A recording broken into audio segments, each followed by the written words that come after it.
garçons, donc avec Philippe, leur papa, et on est resté presque 14 ans et demi ensemble. Ça ne s'est pas bien passé du tout les 5 dernières années. Et on a finalement, enfin, soit on a de commun accord décidé qu'une séparation était à envisager. Et puis un jour, il a décidé de me mettre dehors, donc en juin 2014. Et depuis, c'est clair que la relation a été un peu compliquée. Et donc, je dirais que depuis 4-5 ans, j'essaie de trouver des moyens, finalement, d'arriver à ce qu'on se mette d'accord sur pas mal de choses. J'avais un peu cherché, je suis très vite tombée sur Two Houses, qui me semblait vraiment une bonne manière de pouvoir mettre en place une communication un peu plus fluide et un peu plus structurée, on va dire, avec leur papa. J'avais beau envoyer des SMS, j'avais fait un tableau Excel avec tous les rendez-vous, avec les dates, mais c'était compliqué. Et là, franchement, c'est vrai que le tableau interactif vraiment permet une bonne utilisation. J'utilise mon agenda Outlook au boulot et pour mon professionnel, enfin pour mon privé, pardon, au quotidien.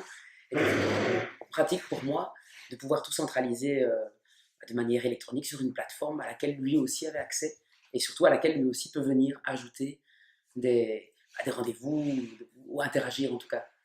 Alors dans les avantages vraiment que je trouve très intéressants, c'est le fait de pouvoir par exemple joindre une invitation pour un anniversaire. Bon, je fais une photo avec mon GSM, je l'ajoute à la plateforme, toutes les instructions, le numéro de téléphone du parent à appeler, l'adresse, tout y est et il suffit de le joindre. Et je veux dire entre guillemets, l'autre parent du coup n'a plus d'excuses en disant oui, j'ai oublié, je n'ai pas l'info, je n'avais pas le numéro, tout est là.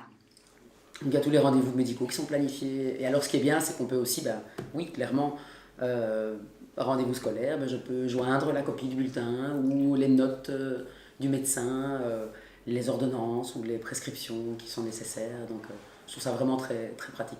Moi en tout cas, j'ai vraiment eu pour objectif en utilisant la plateforme d'essayer de faire en sorte que les enfants ne soient plus du tout utilisés comme messagers.